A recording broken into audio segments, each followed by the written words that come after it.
你看看，你能拿我怎么样？这块地现在是我家的，你们刘家没人了，这坟早晚都是要挖的。张老黑抽着烟，烟灰弹到我脚边，眼神里全是挑衅。张老黑，我奶奶的骨灰还在那里面。我指着那个简陋的厕所，喉咙发紧。张老黑吐了口痰，谁知道是不是你编的？再说了，死人哪有活人重要？我家现在需要这块地，你要不服气，尽管去告，我倒要看看谁会信你一个外乡人的话。没想到，一场简单的清明祭祖，竟会牵出如此荒唐的恩怨。我望着那个用砖头匆忙搭起的厕所，心想，这笔账我一定要好好算。大家好，开始今天的分享之前，希望你能给人间烟火点个订阅，我将会分享更多优质的内容。清明前一天，我从城里回到了老家杨柳村，这是我奶奶生活了一辈子的地方，也是我童年度过了无数个夏天的地方。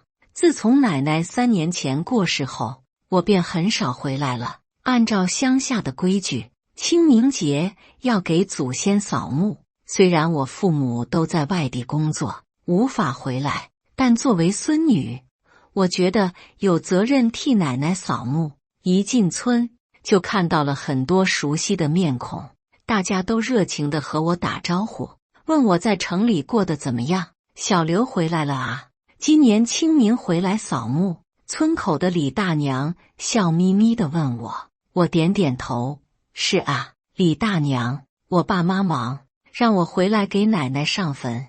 李大娘的表情突然变得古怪起来，她欲言又止，最后只是说，那你先回家吧。我当时没在意，以为只是她老人家上了年纪，说话做事都有些怪。直到第2天清晨，我拿着纸钱和香来到村后的小山坡，才发现了不对劲，奶奶的坟不见了。确切地说，原本奶奶坟墓的位置，现在竟然建了一个简陋的厕所，四周用砖头胡乱砌起，顶上盖着几块石棉瓦，旁边还放着张老黑家的农具。我呆在原地，一时不敢相信自己的眼睛。这时，张老黑的儿子张二蛋从附近的田地里走过来，看到我，嘴角露出一丝轻蔑的笑容。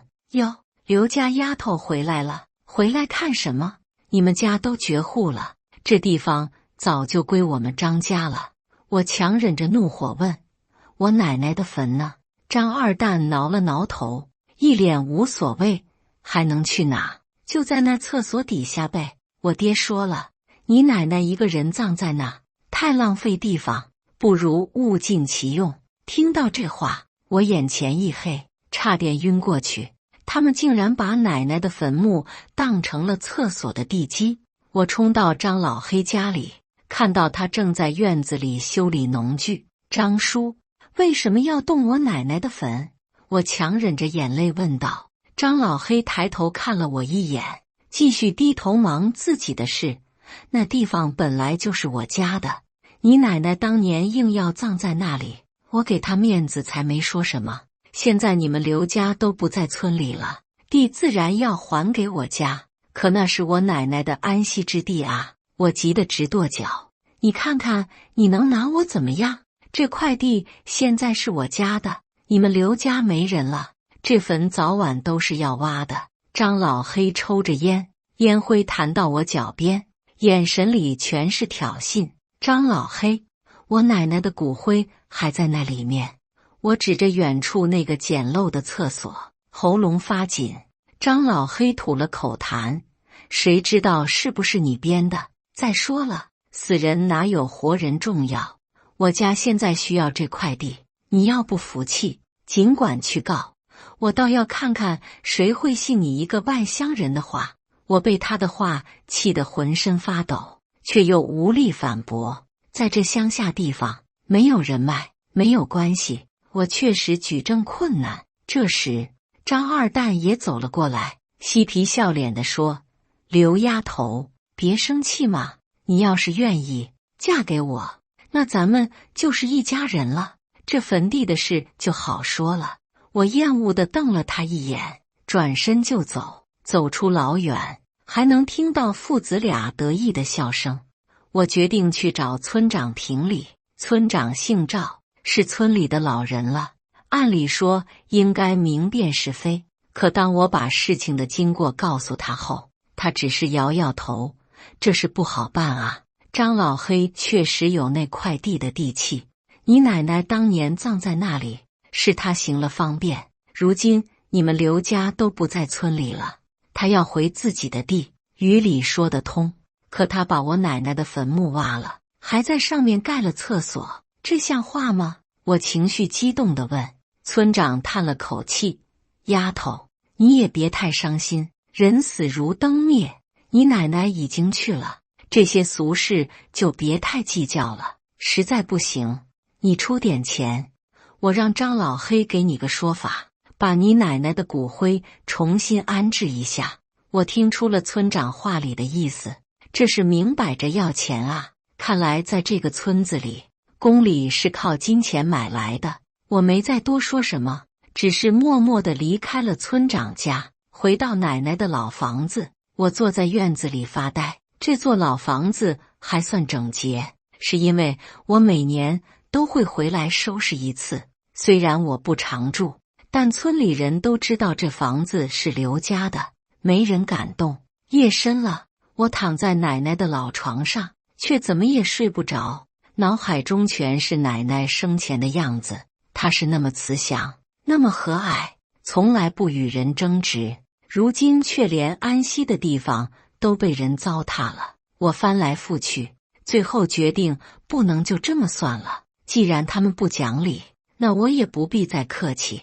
第二天一早，我便开始了我的计划。首先，我去镇上买了一大块猪皮和一堆猪粪。回到村里后，我趁着天还没亮，把猪皮挂在了张老黑家的院墙上，又在他家门口撒了一些猪粪。然后我回到奶奶家院子里，把剩下的猪粪撒在了自家的院子里，故意弄得到处都是。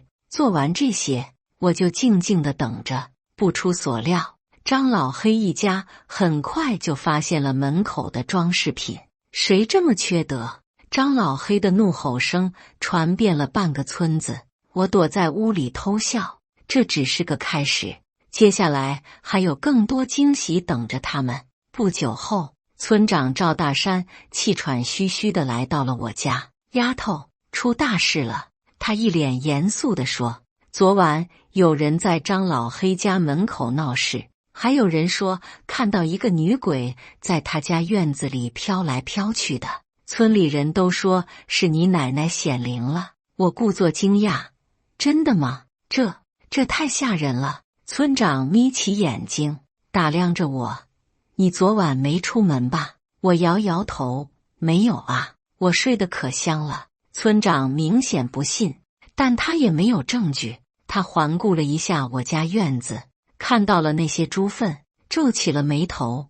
你家院子怎么这么脏？我叹了口气，不知道啊，我今早起来就这样了，可能是有人恶作剧吧。村长若有所思地点点头，然后压低声音说，丫头，我来是想跟你商量个事。张老黑害怕了，他愿意把你奶奶的骨灰重新安置，不过需要你出点钱。多少钱？我问。5万。村长毫不犹豫地说。我差点笑出声来，为了一个坟墓的重新安置要5万，这明显是敲诈。村长，我没那么多钱。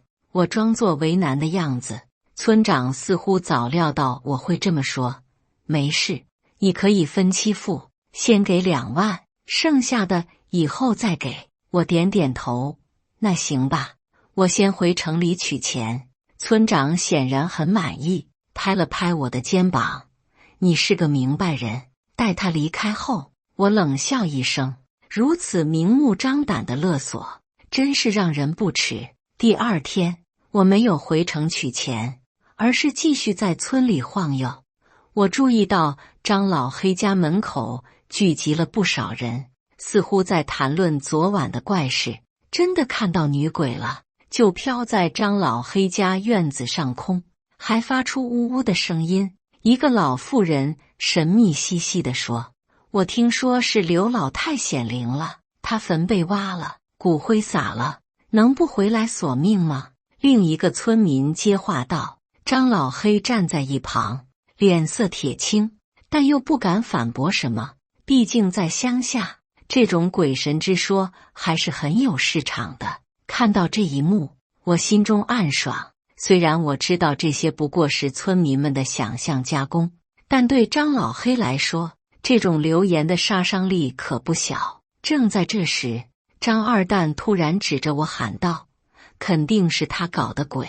昨晚我看到他在村子里鬼鬼祟祟的。”所有人的目光都转向了我。我故作镇定：“我昨晚在家睡觉，怎么可能出来？再说了，我一个弱女子，能弄出什么动静来？”张老黑咬牙切齿地说：“别装了，肯定是你在报复我家，我无辜地摊手。张叔，你有证据吗？没证据就别乱说，小心我告你诽谤。”张老黑被我的话噎住了，脸色更加难看。村长赵大山适时出现，打圆场道：“好了好了，大家别吵了，这事儿我来处理。刘丫头，你不是说要回城取钱吗？怎么还在这里？”我装作恍然大悟的样子：“哦，我忘了，这就回去。”然后我转身离开，但并没有真的回城。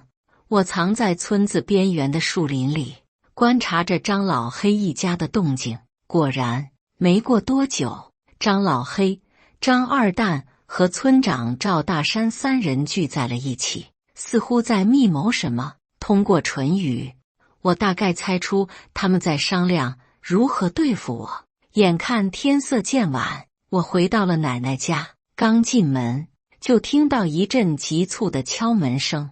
打开门，是张老黑和村长赵大山。“丫头，你不是说要回城取钱吗？怎么还在这？”村长阴沉着脸问道。我编了个借口，我想了想，觉得还是留下来多陪陪奶奶。张老黑冷笑一声：“陪你奶奶？你奶奶都成灰了，还陪什么？”我没理他，只是看着村长。“村长，您找我有事？”村长挤出一丝笑容：“是这样的，我们商量了一下，5万确实有点多，3万如何？”我摇摇头，我没那么多钱。张老黑突然爆发了：“你少给我装穷！你在城里工作，怎么可能没钱？不就是3万吗？拿不出来就别想安生。”村长急忙拉住他：“老黑，别激动。”然后转向我：“丫头，你好好考虑一下，如果明天还不给钱，可别怪我们不客气。”说完，两人离开了。我关上门，靠在门板上，心跳如鼓。他们的威胁已经很明显了，但我不会屈服，我要让他们付出代价。夜深了，我再次行动起来。这次，我把猪皮做成了一个简陋的人形，穿上我的衣服，放在了张老黑家的厕所旁边，就是那个建在我奶奶坟墓上的厕所。我知道张老黑每天早上都会去那里方便，明天早上他一定会被吓个半死。做完这些，我满意的回到了奶奶家。清晨，一声惨叫打破了村子的宁静。“鬼啊！有鬼啊！”张老黑的尖叫声传遍了整个村子。我躲在窗户后面，看着村民们纷纷跑向张老黑家。张老黑脸色惨白，指着厕所旁的人形，语无伦次地说：“刘老太回来了。”他站在那里，瞪着我。村民们面面相觑，有人壮着胆子上前查看，发现那只是一个用猪皮做的假人。是有人恶作剧，有人喊道。张老黑的脸色变得铁青，他环顾四周，目光最终落在了正在看热闹的我身上。“是你，肯定是你干的！”他冲过来，指着我的鼻子骂道：“我无辜地摊手，张叔，你又在乱说什么？我刚起床，怎么可能做这种事？”张老黑气得浑身发抖，但又拿我没办法。正在这时，张二蛋突然冲了过来，一把抓住我的胳膊：“贱人，别以为我不知道是你搞的鬼！”我吃痛地叫了一声，挣扎着要甩开他。村民们见状，纷纷上前劝阻：“二蛋，别冲动！”张二蛋不管不顾，扬起手就要打我。就在这千钧一发之际，村长赵大山赶到了。“住手！都住手！”在村长的调解下，张二蛋终于松开了我。我装作惊魂未定的样子，但心里却是异常的兴奋。事情正按我预想的方向发展。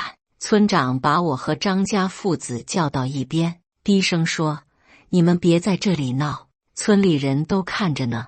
刘丫头，你还是赶紧拿钱来解决这事吧，不然谁知道还会发生什么。”我点点头，我知道了，今天下午我就去取钱。村长松了口气，这就对了。张老黑还是一脸的不甘心，你最好说到做到，不然……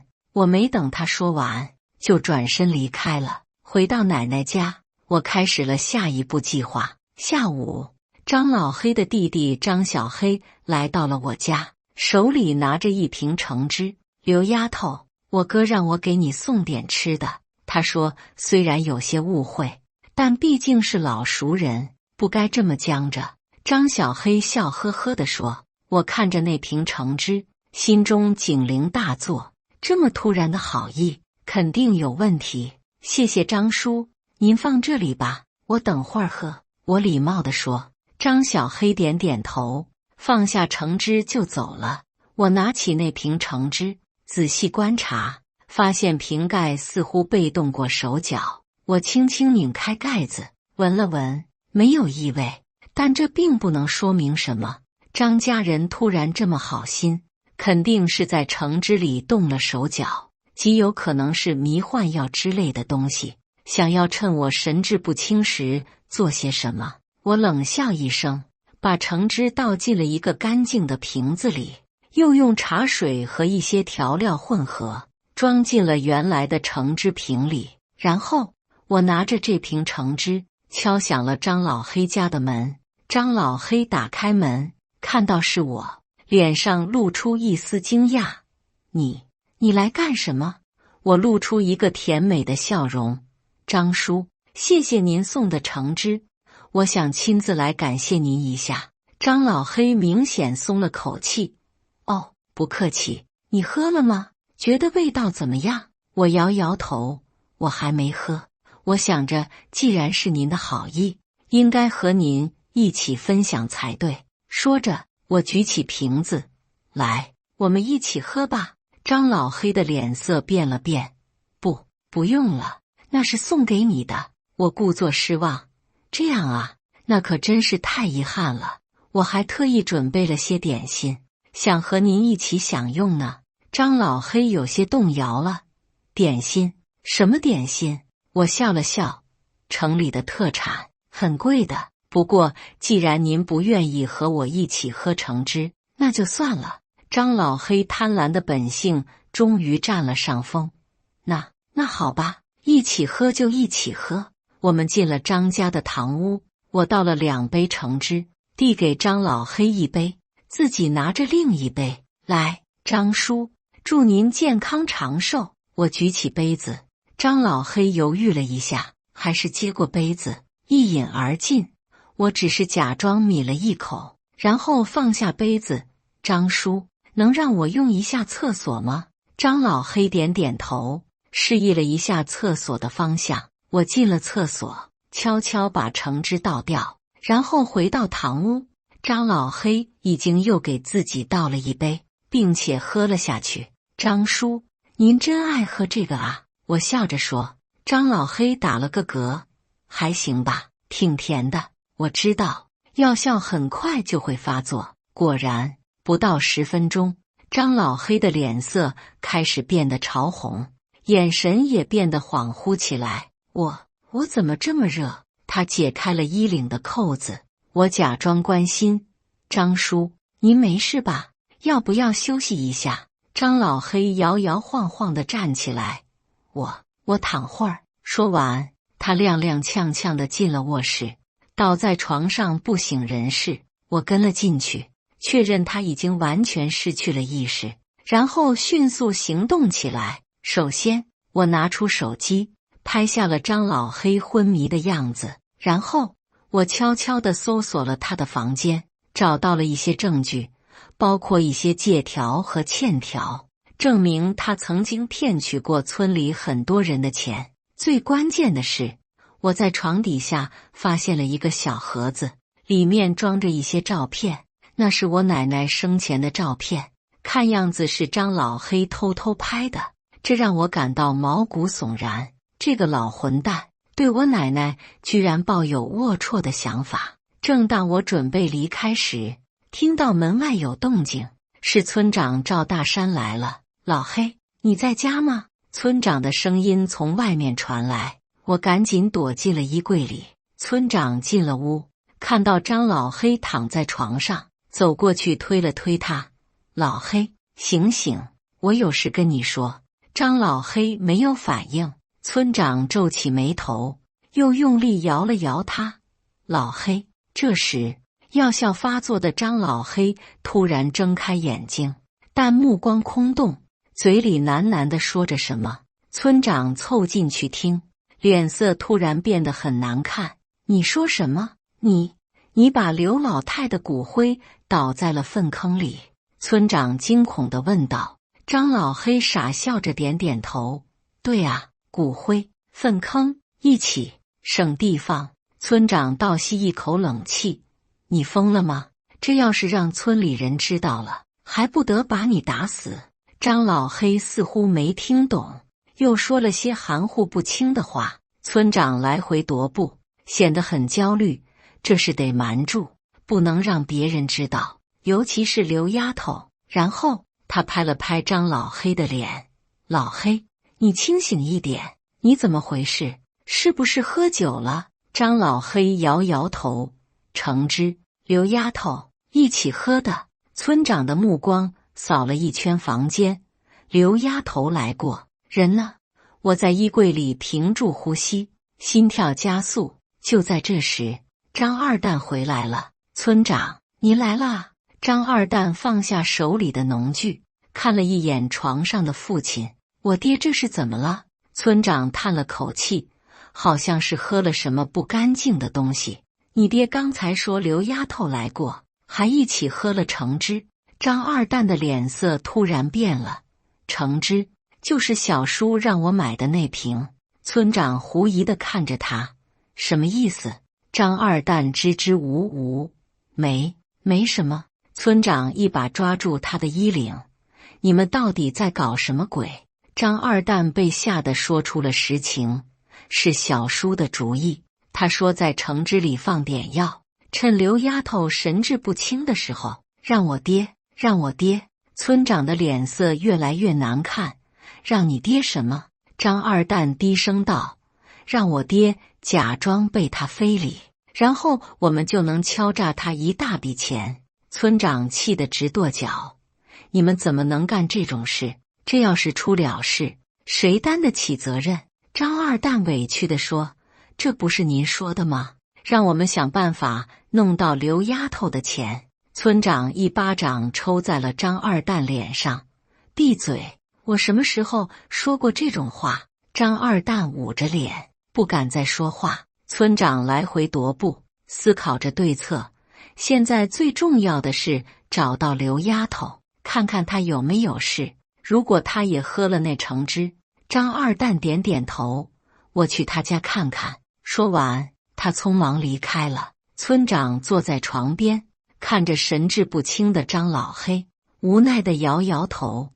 你这个糊涂蛋，惹出这么大的麻烦。我在衣柜里听得一清二楚，心中冷笑。原来他们打的是这个主意啊！这时，外面突然传来一阵喧哗声。村长起身走到窗前，脸色变得更加难看。糟了，村里人都来了！他急忙冲出房间，我趁机从衣柜里出来，躲到了床下。很快，一群村民涌进了院子，为首的是张小黑。村长，刘丫头不见了，他家空无一人。张小黑急切地说。村长强装镇定，可能回城了吧。张小黑摇摇头，不可能，他的背包还在家里，而且我们发现了这个。他举起一个空橙汁瓶，这是我今天给他送去的橙汁，瓶子是空的，人却不见了。村民们议论纷纷，会不会出事了？要不要报警？该不会是出了人命吧？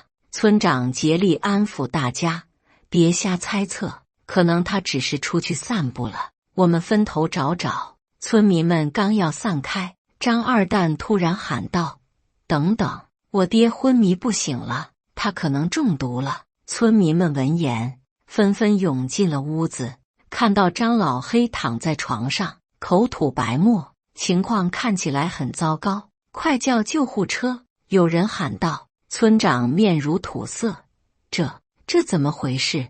张小黑冲到床前，摇晃着兄长：老黑，你醒醒啊！我蜷缩在床底，心跳如鼓，但又有一丝快意，这都是他们自作自受。张小黑突然站起身，脸色阴沉，一定是刘丫头干的，她给我哥下毒了。村民们一片哗然，不可能吧？刘丫头看起来那么老实，可她确实有动机。她奶奶的坟被挖了，我看这事没这么简单。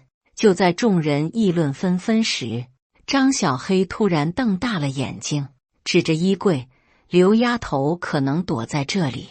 我刚才看到衣柜门动了一下，村民们的目光齐刷刷地转向衣柜，我的心一下子提到了嗓子眼。虽然我已经从衣柜里转移到了床底，但如果他们开始搜房间，很快就会发现我。张小黑走向衣柜，伸手去拉柜门。村民们屏住呼吸，等待着真相揭晓的一刻。随着一声扭曲的尖叫，一具白皙的身躯展现在众人眼前。但那不是我，那是一具用猪皮做成的假人。穿着张老黑的旧衣服，头上还扎着一个简陋的辫子，看起来像极了一个粗制滥造的女尸。村民们尖叫着后退，有人甚至跌倒在地。鬼啊，是鬼！一个老妇人惊恐地喊道。张小黑也被吓得不轻，踉跄着后退几步，撞在了身后的桌子上。就在这片混乱中，我趁机从床底爬出来，躲到了门后。当村民们的注意力都集中在那个假人上时，我悄悄地溜出了房间，混入了院子里的人群中。怎么回事？里面发生什么了？一个刚到的村民问我。我装作惊魂未定的样子。好可怕！衣柜里有个女尸。那人一听，脸色大变，转身就要逃走。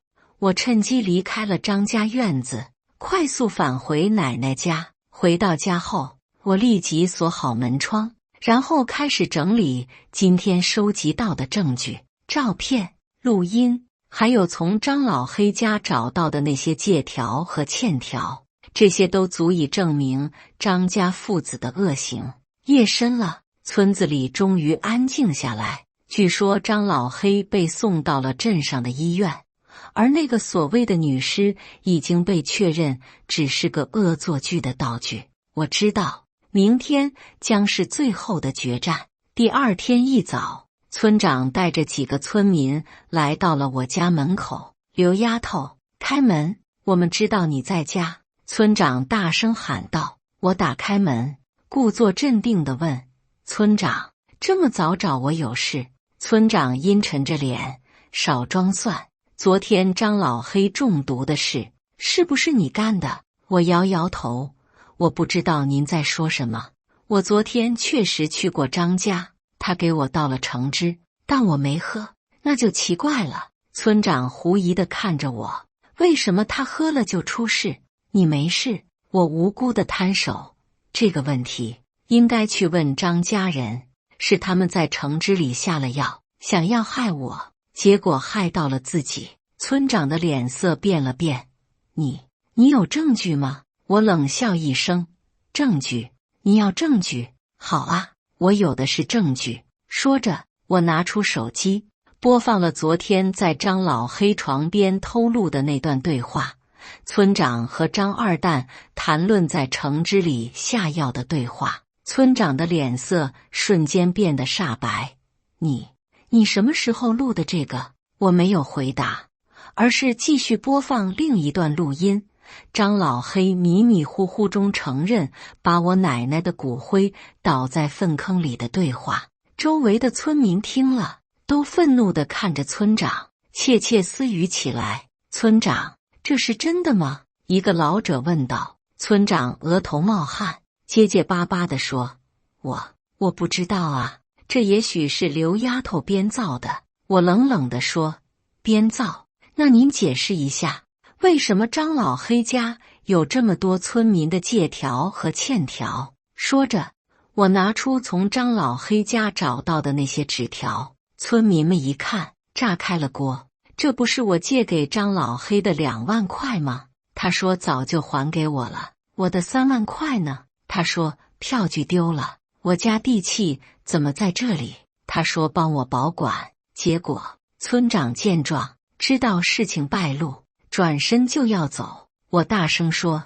村长，别走啊，我还有更重要的事要说呢。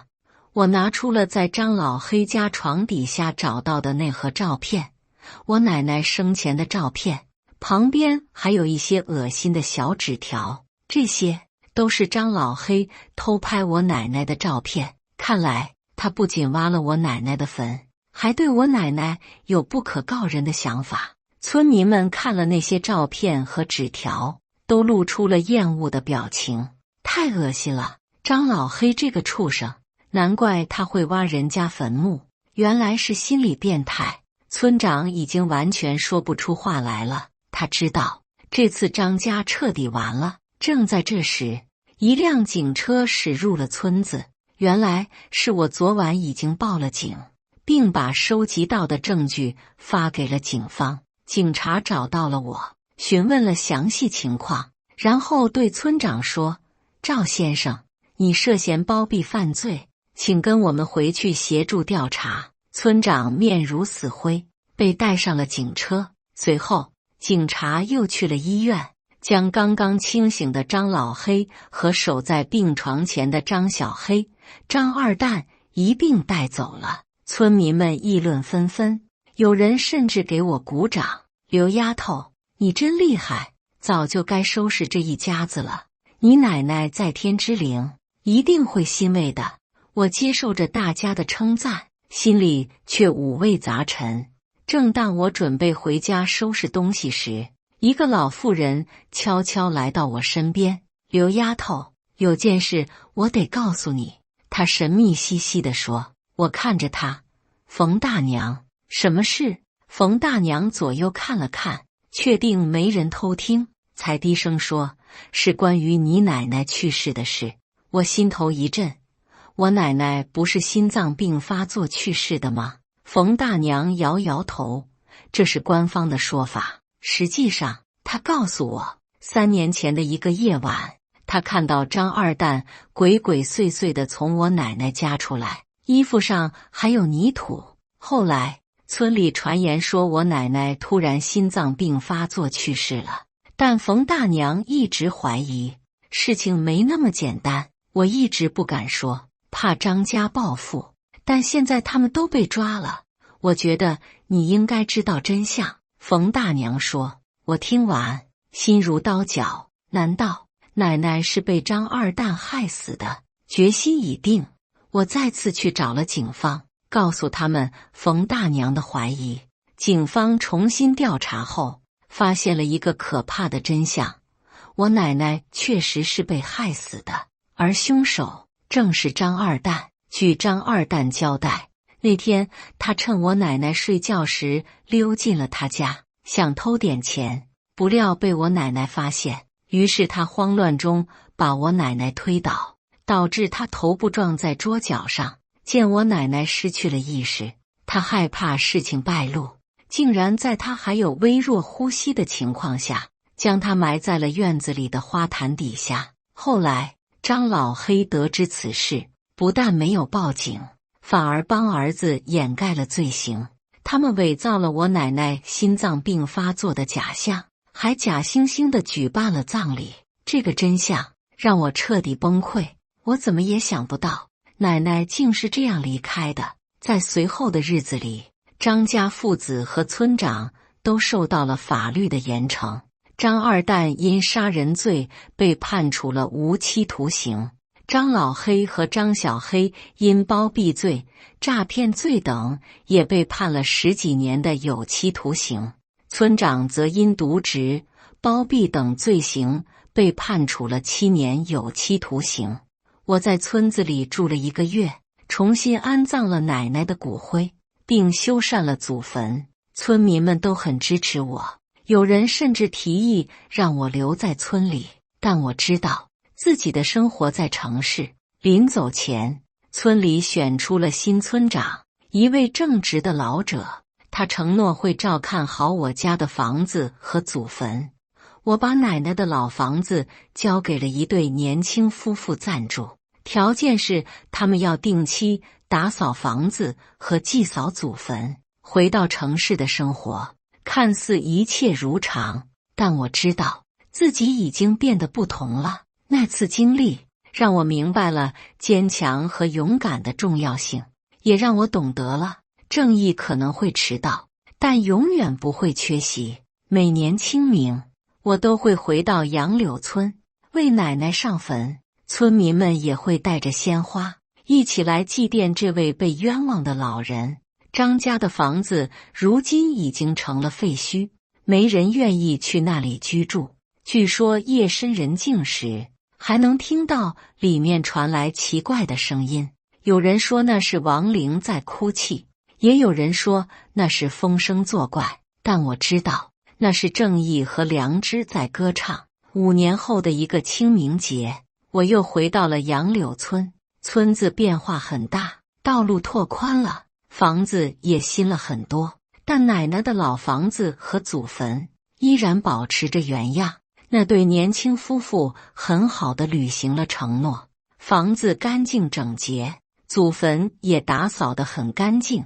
我在祖坟前放下鲜花，点燃香烛，心中默默地和奶奶对话。奶奶，我过得很好，城里的工作也稳定了，还交了一个不错的男朋友，他人很好，尊老爱幼，您一定会喜欢他的。村子里也变化很大，新村长做得不错，村民们的生活越来越好了。唯一不变的是，我依然很想您，每次想起您，心里都会疼。但我知道，您在天上过得很好，不用再担心这些俗世的烦恼了。说到这里，我眼眶湿润了。就在这时，一阵风吹过，祭台上的香烛忽明忽暗，似乎在回应我的话语。我擦干眼泪，继续说：奶奶，张家人已经得到了应有的惩罚。张二蛋在监狱里表现很差，刑期恐怕难以减免。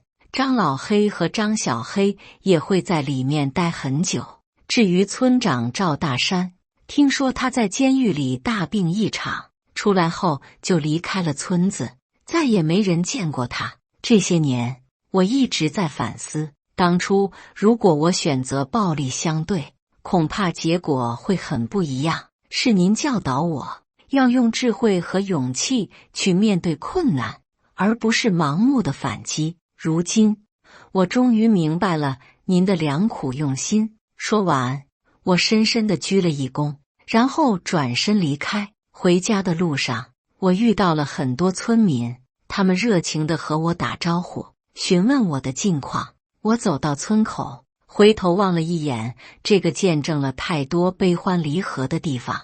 阳光洒在村子上空，温暖而明亮。我知道，无论未来如何，这里都将是我永远的牵挂，因为这里有我的根，有我的魂，有我最爱的人长眠之地。清明时节，雨纷纷，路上行人欲断魂，但我心中却是一片晴朗，因为我知道正义已经得到伸张，奶奶可以安息了，而我也可以怀着平静的心继续前行。这就是我的清明故事，一个关于正义、勇气和爱的故事。也许它并不完美，但它是真实的，是发自内心的。就像那句古老的谚语所说，善有善报，恶有恶报，不是不报，时候未到，时候到了，一切就会水落石出，真相大白。而我只是做了一个普通人应该做的事，坚守正义，维护尊严，这就足够了。以上就是今天分享的故事。大家有什么想说的、想吐槽的，欢迎在下方评论交流。也更希望能给人间烟火点个订阅，我将会分享更多优质的故事内容。